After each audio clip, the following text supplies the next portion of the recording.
Hello everyone. आइए समझने की कोशिश करते हैं कि डी टी डबल ए क्या है और इसकी ज़रूरत क्यों पड़ती है।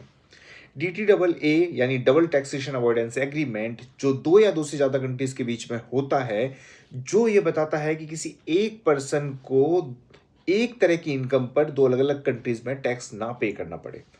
एग्जाम्पल लेते हैं कि मिस्टर राहुल जो इंडिया के रेसिडेंट हैं, यूएस में जाके कुछ इनकम अर्न करते हैं, चाहे वो डिविडेंड हो, सैलरी हो या अदर इनकम हो। तो इंडियन लॉ के हिसाब से उनको ग्लोबल इनकम पे टैक्स देना होगा, इंक्लूडिंग यूएस से कमाई गई इनकम। बट यूएस कहता है कि being the source of your income हमारा हक बनता है कि हम आप पर टैक्स लगाएं। तो डीटीडब्ल्यूए के अब्सेंस में तो उनको दोनों कंट्रीज में टैक्स पे करना होगा, बट डीटीडब्ल्यूए जब आता है तो वह बताता है कि मिस्टर राहुल को किस कंट्री में टैक्स देना चाहिए।